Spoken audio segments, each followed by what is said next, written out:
রাসূল সাল্লাল্লাহু আলাইহি ওয়াসাল্লামকে মিরাজের দুটো অংশ, একটা হলো বাইতুল্লাহ থেকে বাইতুল মুকাদ্দাস পর্যন্ত, আর একটা হলো বাইতুল মুকাদ্দাস থেকে আসমান পর্যন্ত, দুইটা অংশ, দুইটাকে মিরাজ বলা হয়। তো রাসূল সাল্লাল্লাহু আলাইহি ওয়াসাল্লামকে বুরাকের পিঠে উঠায় নিয়ে যখন তিনি যাচ্ছিলেন, প্রতিমধ্যে অনেক আশ্চর্য জিনিস আল্লাহ রাব্বুল আলামিন দেখাইতেছিলেন। জাহান্নামের কিছু দৃশ্য রাসূল সাল্লাল্লাহু আলাইহি ওয়াসাল্লামকে আল্লাহ তাআলা দেখাইছিলেন। কারণ যখন যাচ্ছেন তখন তো জমিন দিয়েই যাচ্ছেন, আর জমিনের সপ্ত জমিনের নিচে হলো জাহান্নাম। ইন্না জাহান্নামা তাহতা সাবিআ, জমিনের সপ্ত আসমান যেরকম সাত আসমান, জমিনও সাত জমিন। এই জমিনের নিচে হলো জাহান্নাম, জাহান্নামের অংশ জাহান্নাম। এখান থেকে জাহান্নামকে কিয়ামতের দিন এখান থেকে টেনে বের করা হবে, নিয়ে হাশরের ময়দানে উপস্থিত করা হবে। তো রাসূল সাল্লাল্লাহু আলাইহি ওয়াসাল্লাম যখন যাচ্ছিলেন, প্রতিমধ্যে একজন বৃদ্ধার সাথে দেখা হলো। ওই বৃদ্ধা তাকে ডাকতেছিলেন। তো রাসূল সাল্লাল্লাহু আলাইহি ওয়াসাল্লামকে জিবরাইল বললেন যে আপনি সামনে শুনুন। এই বৃদ্ধার উত্তর দিয়েন না, দেওয়ার দরকার নেই, আমি সামনে শুনুন।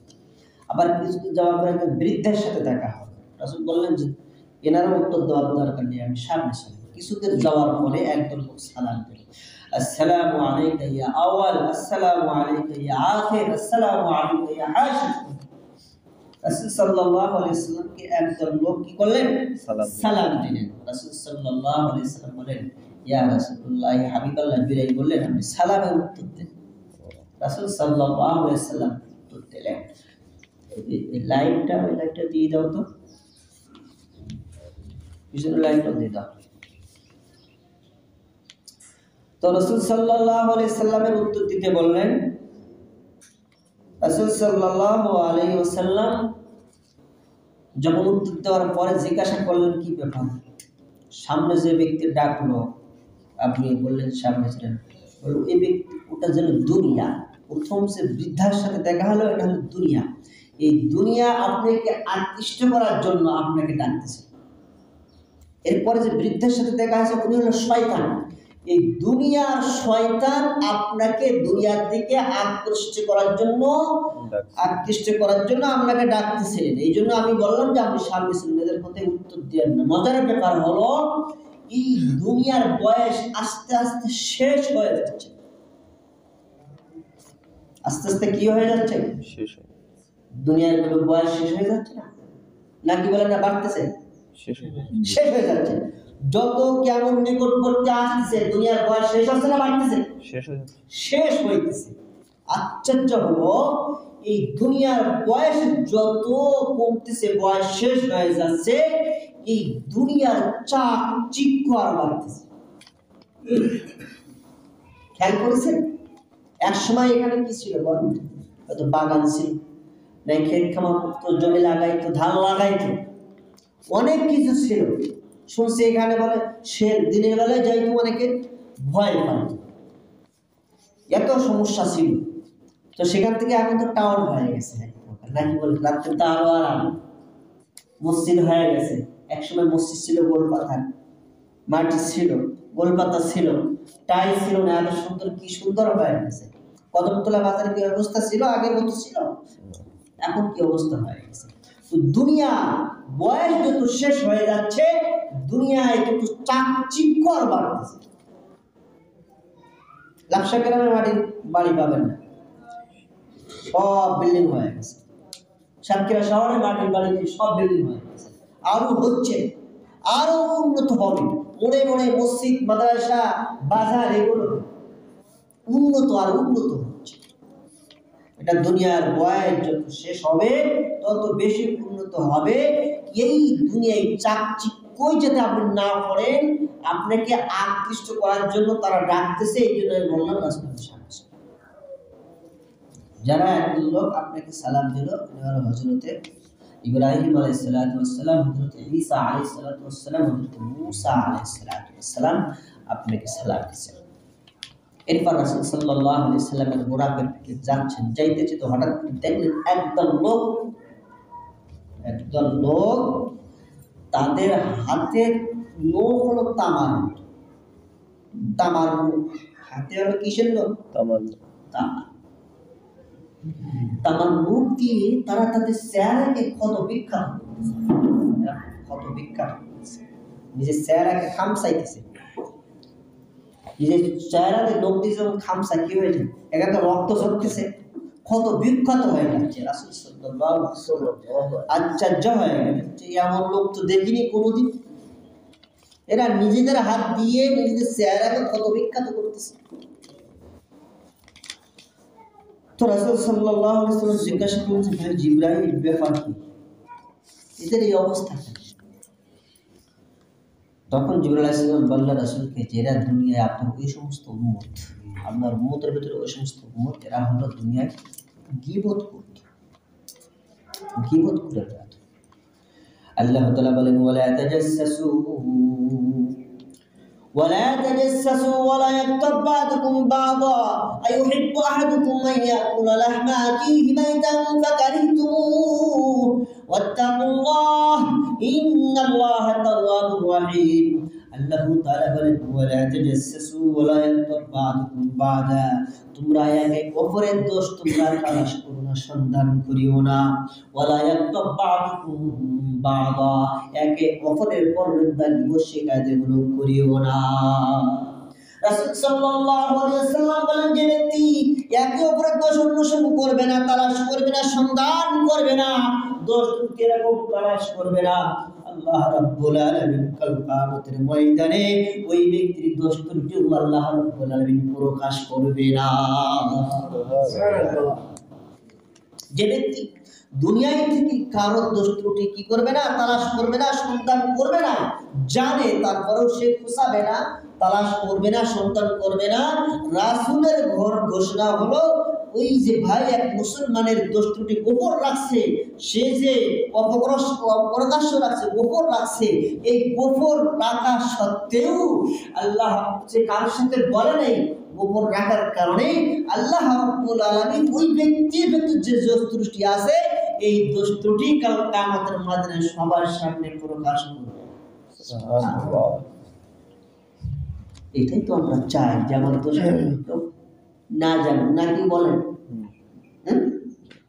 আমরা অনেক গুনাহ আছে আমাদের, সেগুলো আমরা নিজে জানি, আল্লাহ জানে, কিন্তু আর কেউ জানে না। আছে না এমন গুনাহ? আমি অনেক গুনাহ, আমার এমন গুনাহ আছে যেটা আমি জানি আর কে জানে? আল্লাহ জানে, অন্য কেউ জানে না, দুনিয়ার কেউ জানে না। যদি আমার মা জানতো, আমার বাপ যদি জানতো, আমার ভাই যদি জানতো, আমার বোন যদি জানতো, আমার আত্মীয়স্বজন কেউ যদি জানতো যে আমার ভাই এই গুনাহটা করে, মা যদি জানতো আমার ছেলে এই গুনাহটা করে, বাপ যদি জানতো আমার ছেলে এই গুনাহ করে, তবে তারা আমাকে বাঁকা চোখে দেখতো, খারাপ নজরে দেখতো যে আমার ছেলে এমন পাপী, অপরাধী, এমন পাপিষ্ঠ। এই গুনাহগুলো গোপন রাখছে কে? আল্লাহ গোপন রাখছে। যদি আমার গুনাহগুলো আল্লাহ গোপন রাখে, আমার অপরাধগুলি আল্লাহ গোপন রাখে, তবে আমি কেন পারবো না অন্যর গুনাহগুলো, অন্যর অপরাধগুলো গোপন রাখতে? পারা যাবে না ইনশাআল্লাহ? ইনশাআল্লাহ পারা তো অবশ্যই যাবে ইনশাআল্লাহ, চেষ্টা করলে। আর একটা বড় ফায়দা ওই যে আমি যা রাখলাম, কিন্তু আমার দোষ ত্রুটি আল্লাহ তাআলা কিয়ামতের দিন কি রাখবেন? গোপন রাখবেন। এই জন্য আল্লাহ তাআলা বলেছেন ওয়ালা তাজাসসু ওয়ালা ইয়াগতাব বা'দুকুম বা'দা আইয়ুহিব্বু আহাদুকুম মান ইয়াকুলা লাহমা আখিহি মাইতান ফাকারিহতুমুহু ওয়াত্তাকুল্লাহ ইন্নাল্লাহা তাওয়াবুর রাহিম। তোমরা একে অপরের দোষ ত্রুটি অন্বেষণ করো না, তালাশ করো না, একে অপরের গীবত করো না। আইয়ুহিব্বু আহাদুকুম মান ইয়াকুলা লাহমা আখিহি মাইতান ফাকারিহতুমুহু, তোমাদের মধ্যে কি এমন কেউ আছে নিজের ভাই মারা গেছে, মরা ভাইয়ের গোশত কেউ ভক্ষণ করবে? এটা কেউ কি পছন্দ করে? ফাকারিহতুমুহু, সবাই তো অপছন্দ করে যে আমার ভাই মারা গেছে, আমার ভাইয়ের মরা গোশত আমি খাবো, এটা কেউ পছন্দ করে না। কেউ পছন্দ করবে না, কেউ খাইতে চাইবে না, কারণ সে আমার আপন ভাই।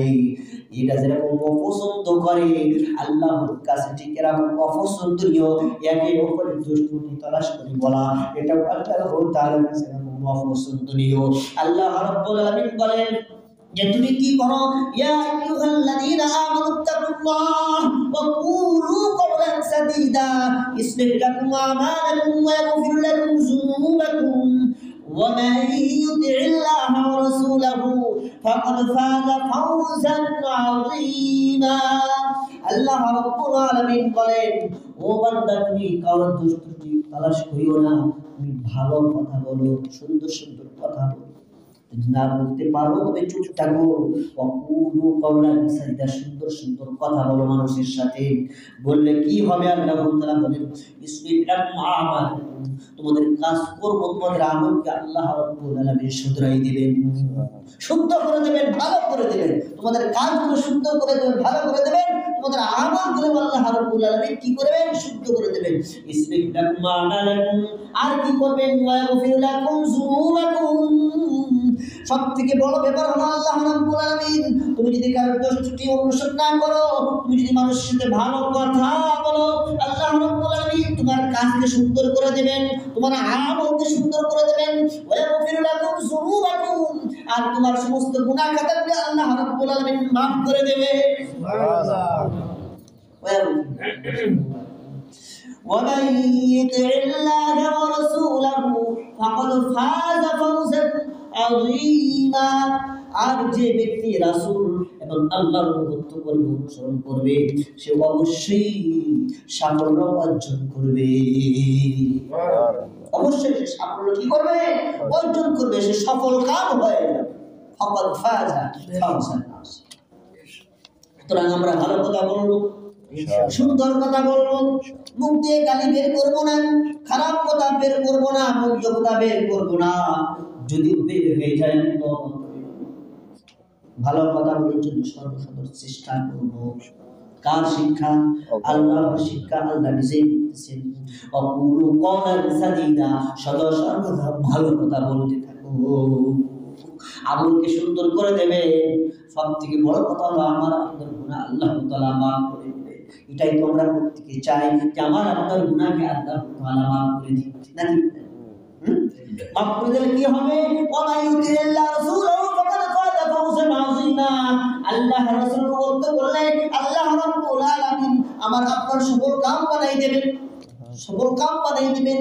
আর আমি আপনি যদি সফল কাম হতে পারি তবে জান্নাত কি আমার জন্য অপেক্ষা করে, নাকি বলেন? জান্নাত অবশ্যই। এই জন্য আমরা কার দোষী তালাশ করবো না। বিস্তারিত ওটা বলার সুযোগ নেই, সময় নেই। তো আমরা একে অপরের দোষ তালাশ করবো না। রাসূল সাল্লাল্লাহু আলাইহি ওয়াসাল্লাম যাইতে যে দেখলেন এটা, যে একদল লোক তাদের লোক দিয়ে তাদের চেহারা ক্ষত বিক্ষত করতেছে, রক্ত ঝরতেছে। এরপর রাসূল সাল্লাল্লাহু আলাইহি ওয়াসাল্লাম সামনে অগ্রসর হলেন, দেখলেন বিশাল সমুদ্র, রক্তের সমুদ্র। এই সমুদ্রের অনেক লোক হাবুডুবু খাইতেছে, অনেক লোক কি করতেছে? হাবুডুবু খাইতেছে, রক্ত সাগরের ভিতর হাবুডুবু খাইতেছে আর সাঁতরাতেছে। এই দূরের দূর সাঁতরাচ্ছে, সাঁতার কাটতেছে আর হাবুডুবু খাইতেছে। অপর প্রান্তে হাদিসের মধ্যে আছে, অপর প্রান্তে একজন লোক পাথর নিয়ে বসে দাঁড়ায় আছে। যখন লোকটা সাঁতারে কেটে কেটে যখন কিনারায় আসতেছে, কিনারায় আসার সাথে সাথে ওই যে পাথরওয়ালা লোকটা দাঁড়ায় রয়েছে কিনারায়, ওই পাথরটা তার মুখের ভিতর ঢোকায় দিচ্ছে। তার মুখের ভিতর কি করতেছে? ঢোকায় দিচ্ছে। লোকটা উপরে উঠতে পারতেছে না, সাঁতার কেটে উপরে উঠতে পারতেছে না। কি মুসিবত! রাসূল সাল্লাল্লাহু আলাইহি ওয়াসাল্লাম বললেন, ওগো জিবরাইল, এমন অবস্থা তো কোনদিন দেখি নাই, কি ব্যাপার, সমস্যাটা কোথায়? বলল, ইয়া রাসূলুল্লাহ, হাবিবাল্লাহ, এরা হলো আপনার উম্মতের ওই সমস্ত লোক যারা দুনিয়ায় সুদের সাথে সম্পর্ক ছিল, সুদ খেত, যারা সুদের সাথে সম্পর্ক ছিল। সারাদিন একটা লোক কষ্ট করে টাকা পয়সা অর্জন করেছে, মাথার ঘাম পায়ে ফেলাইছে। এমন লোকের টাকা দিল, তারা টাকা দিয়ে একটা লভ্য অংশ তারা নিত। উচিত ছিল তাকে দেওয়া। আল্লাহ তাআলা আমার আপনার নিয়ামত দিছে, আমার অর্থ সম্পদ দিছে, আল্লাহ রাব্বুল আলামিন আমাকে অর্থ দিয়েছে, সম্পদ দিয়েছে। এই সম্পদে ওর তাকে মর্যাদা হাসনা দেওয়া উচিত ছিল। এটা হলো সুন্নাত তরিকা। একজনের প্রয়োজনকে আল্লাহ তাআলা যদি কোনো ব্যক্তি কোনো প্রয়োজন মেটাই দেয়, আল্লাহ রাব্বুল আলামিন ওই ব্যক্তির ৭২ থেকে ৭৩টা প্রয়োজন আল্লাহ তাআলা মেটাই দেন। সুবহানাল্লাহ, মেটাই দেন। উচিত ছিল তাকে কি করা, কর্জে হাসনা দেওয়া। এই নেন হুজুর, আপনাকে ৫,০০০ টাকা দিলাম, কর্জ দিলাম, আপনি নিয়েন, ১ মাস পরে দিন বা ২ মাস পরে দিন। আল্লাহ তাআলা আমাকে টাকা পয়সা দিয়েছে, আলহামদুলিল্লাহ, সব টাকা তোমার একসাথে লাগবে না। এই উপকার তারা করতো। আল্লাহ রাব্বুল আলামিন এই কর্জে হাসনা ওই ব্যক্তি দেওয়ার জন্য আল্লাহ রাব্বুল আলামিন দুনিয়াতে তার টাকা পয়সা আরো বাড়াই দেবেন, সম্পদ বাড়াই দেবে, এবং তার সওয়াব তো আছে। আল্লাহ রাব্বুল আলামিন তার বিশেষ বিশেষ প্রয়োজন আল্লাহ তাআলা মিটাই দিবেন। কিন্তু তারা কর্জ হাসানা দিত না, বলতো ৫,০০০ টাকা নাও, ১ মাস পরে তোমাকে দিতে হবে ৫,৫০০ টাকা, ২ মাস পরে দিতে হবে ১,০০০ টাকা, ১০,০০০ দিতে হবে আপনাকে ১৫০০ টাকা। টাকা টাকার জায়গায় থাকতো, লভ্যাংশ টাকাটা নেওয়ার জন্য সে অনেক চেষ্টা করতে, এমনকি জ্ঞান হতো, মারামারি হতো। পৃথিবীর দেশে দেখা যায়, বাংলাদেশে এমন লোক দেখা যায় সুদে টাকা উঠাইছে আর শোধ করতে পারে নাই, ঠিক পর্যন্ত সে গলায় রশি দিয়ে দুনিয়া থেকে বিদায় হয়ে চলে গেছে। এমন ঘটনা পত্রিকায় আজ পাওয়া যায়। এই জন্য রাসূল বলে, আল্লাহ জিবরাইল বলে, ওগো নবী, যারা সুদের সাথে সম্পর্ক ছিল, সুদ খেত, আল্লাহ রাব্বুল আলামিন তাদের জন্য কিয়ামত পর্যন্ত এই শাস্তির ব্যবস্থা করে দিয়েছেন। এরপর রাসূল সামনে অগ্রসর হলেন, দেখলেন একদল লোক, তাদের মাথাকে চূর্ণ বিচূর্ণ করা হচ্ছে। তাদের মাথা কি করা হচ্ছে? চূর্ণ বিচূর্ণ করা হচ্ছে, পাথর দিয়ে চূর্ণ বিচূর্ণ করা হচ্ছে। আবার মাথা ঠিক হয়ে যাচ্ছে। মাথা কি হয়ে যাচ্ছে? ঠিক হয়ে যাচ্ছে। রাসূল সাল্লাল্লাহু আলাইহি ওয়াসাল্লাম বললেন, ভাই জিবরাইল, ব্যাপার কি বুঝলাম না। বললাম, উম্মতের মধ্যে ওই সমস্ত লোক যারা কোরআন শিক্ষা করেছে, কোরআন অনুযায়ী আমল করে নাই, আর যারা নামাজ পড়ে নাই, নামাজ পড়ছে কিন্তু নামাজে অলসতা করছে। নামাজে কি করছে? অলসতা করছে। ফজর আজান হয়ে গেছে, ঘুম এই সময়, এখন শীতের রাত, লেপটাতে উঠাই দেব, খুব সমস্যা। আরামের ঘুমকে হারাম করে কিভাবে ফজরের নামাজ পড়তে আসতে তারা এরকম অলসতা করতো। এই নামাজে অলসতা কারণে আল্লাহ রাব্বুল আলামিন তাদেরকে শাস্তির ব্যবস্থা করেছে। এখানে কিন্তু নামাজ পড়ার কথা বলে নাই, যে নামাজ পড়ে নাই এই জন্য শাস্তির ব্যবস্থা করে নাই। নামাজে অলসতা, নামাজ পড়তো কিন্তু নামাজে কি করতো? অলসতা করতো। আর নামাজ না পড়লে কি শাস্তি সেটা ভিন্ন কথা, কিন্তু নামাজ অলসতা করতো, নামাজ পড়তো কিন্তু অলসতা করতো। নামাজ অলসতা করতো, আসরের নামাজ মাগরিবের আগ দিয়ে পড়তো, মাগরিবের নামাজ ইশার আগ দিয়ে পড়তো, ফজরের নামাজ ঘুমাতে ঘুমাতে মসজিদের লোক বানায়। ওই যে রাত ৮টা ১০টা, অর্থাৎ ৯ ঘন্টা, অনেকে ১০ ঘন্টা ঘুমায় যায়, ৭ ঘন্টা ঘুমায় যায়। ফজর হয় এখন হলো ৬টায়, আমরা ১০এ নামাজ পড়ি। ৬টায় ১০এ নামাজ হলে আপনি ১০টার সময় যদি ঘুমাতে যান, চিন্তা করছেন কয় ঘন্টা হয়? ১১, ১২, ১টা, ২টা, ৩টা, ৪টে, ৫টা, ৭ ঘন্টা আপনার একটানা ঘুম হয়ে যাচ্ছে। এরপরে ৭টা, ৭ ঘন্টা, ৭.৫ ঘন্টা, ৮ ঘন্টা হয়ে যাচ্ছে। ৬টায় ১০এ তো আপনি যদি ৫:৩০টার সময় ওঠেন, আপনার ৭.৫ ঘন্টা ঘুম হয়ে যাচ্ছে। এরপরে ফজরের নামাজ কাজা হয়ে যাচ্ছে। অলসতা করে আমি করতে পারি নাই। রাসূল বলেন, ওই সমস্ত লোকদেরকে আল্লাহ রাব্বুল আলামিন কিয়ামত পর্যন্ত তাদের এই শাস্তির ব্যবস্থা করেছেন। তাদের মাথাকে চূর্ণ বিচূর্ণ করা হচ্ছে। এইভাবে কিয়ামত পর্যন্ত এরকম শাস্তি চলতে থাকবে। এরপর রাসূল সাল্লাল্লাহু আলাইহি ওয়াসাল্লাম সামনে চলতে থাকলেন, দেখলেন যে এরকম ভাবে দেখলেন, সামনে দেখলেন যে একটা পাতিলে বড় ডেকের ভিতরে পাকানো বস্তু আছে, আর এক ডেকের ভিতরে কাঁচা এবং পচা বস্তু আছে। কিন্তু লোকগুলো ওই পাকানো বস্তু বাদ দিয়ে কাঁচা আর পচা বস্তুগুলো তারা ভক্ষণ করতেছে। তারা কি করতেছে? ভক্ষণ করতেছে। ভালো বস্তু বাদ দিয়ে কাঁচা বস্তু এবং খারাপ বস্তু, পচা বস্তুগুলো তারা ভক্ষণ করতেছে। রাসূল জিজ্ঞাসা করেন, ভাই জিবরাইল, ব্যাপারটা তো বুঝলাম না। বলল, আপনার উম্মতের মধ্যে ওই সমস্ত লোক যাদের বাড়িতে বৈধ স্বামী এবং বৈধ স্ত্রী ছিল, বৈধ স্বামী স্ত্রী থাকা সত্ত্বেও তারা পরকীয়ার সাথে সম্পর্কিত ছিল। পরকীয়া করতো, পরকিয়া বোঝেন? আমার স্বামী অবসরে আমি একটা পুরুষকে বাড়ি নিয়ে বা হোটেলে নিয়ে বা এখানে ওখানে নিয়ে তাদের সাথে যৌন পিপাসা বা তাদের সাথে নিশ্চয় আনা বলেছে কি থাকতাম, লিপ্ত থাকতাম। এটাই তো পরকিয়া বলে নাকি বলেন? ঠিক স্বামী এরকম বিবির অবসরে অন্য বিবির সাথে কি করতো? অবৈধ কাজ করতো, খারাপ কাজ করতো। বৈধ স্বামী স্ত্রী থাকা সত্ত্বেও, হালাল স্বামী স্ত্রী থাকা সত্ত্বেও তারা অন্য পর পুরুষের সাথে, অন্য মহিলার সাথে তারা এই খারাপ কাজ করতো। আল্লাহ রাব্বুল আলামিন তাদের এই শাস্তির ব্যবস্থা কিয়ামত পর্যন্ত করে দেন। এরপর একদলকে দেখলেন তন্দুর রুটির চোলা, কদম তলা আছে দেখবেন তন্দুর রুটির চোলা এরকম গোল। এই তন্দুর রুটির চলার ভেতরে একদলকে লোক দেখলেন, একদল নারী পুরুষ দেখলেন, এদের এই আগুন দাও দাও করে জ্বলতেছে। তন্দুর রুটির চলার ভেতরে এই লোকগুলোর গায়ে আগুন দাও দাও করে জ্বলতেছে, আর সাপ বিচ্ছু তাদের লজ্জাস্থানে কামড়াইতেছে, দংশন করতেছে সাপ বিচ্ছু। রাসূল সাল্লাল্লাহু আলাইহি ওয়াসাল্লাম দিকে আশ্চর্য হয়ে গেলেন, ভাই জিবরাইল ব্যাপারটা বুঝলাম না।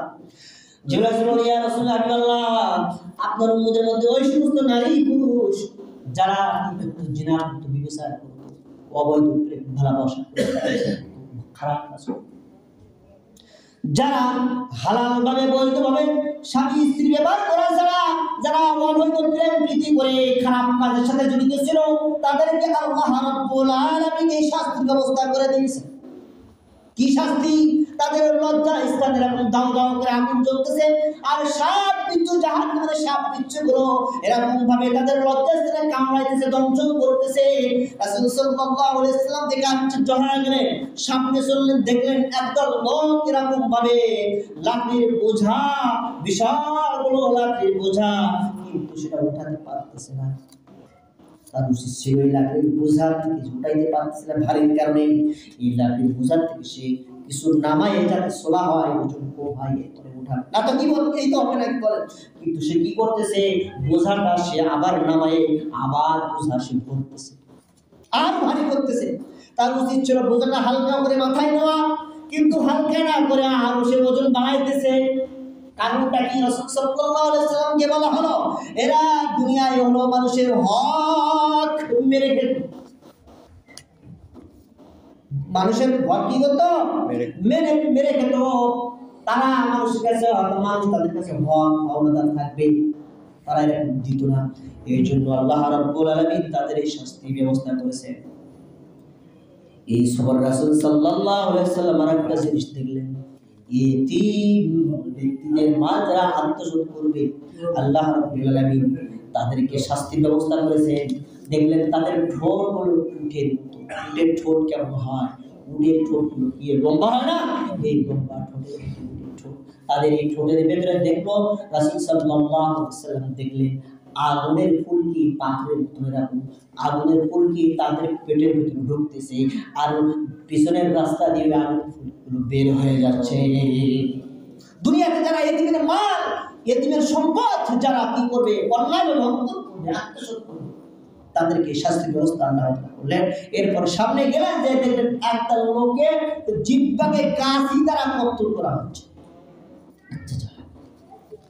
জিহ্বা কাঁচি দ্বারা কত্তল করা হয়, কাঁদতেছে আবার ঠিক হয়ে যাচ্ছে।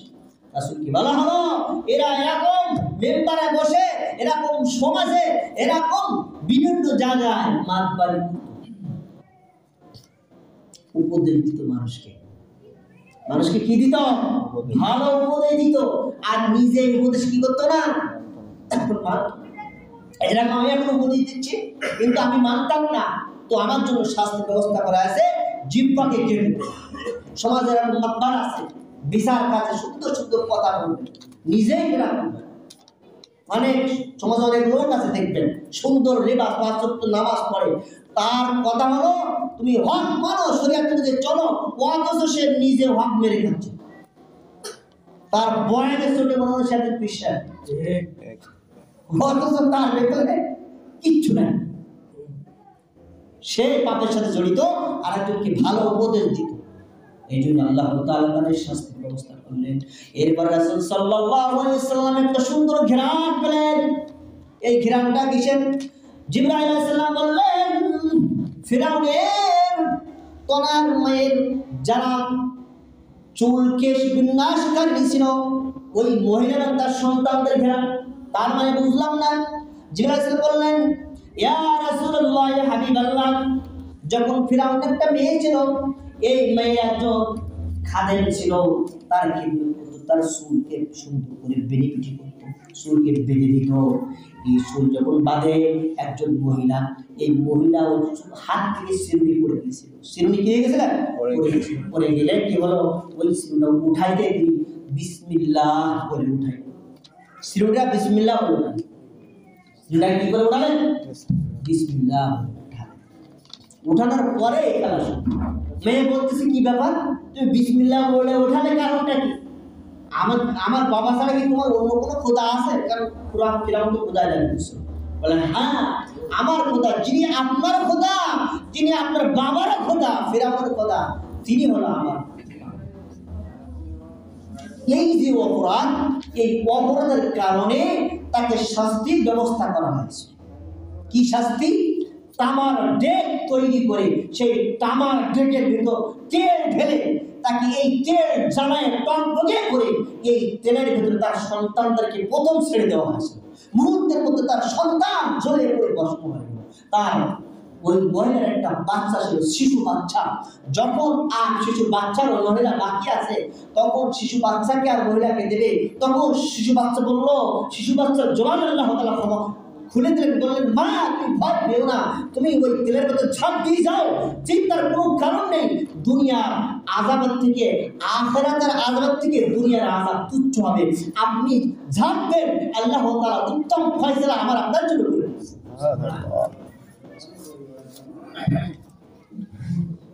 তো সময় নেই, সুযোগ নেই, অনেক কথা এখন বলার আছে। যতটুকু শুনলাম বাকি আলোচনা করার জন্য ইনশাআল্লাহ।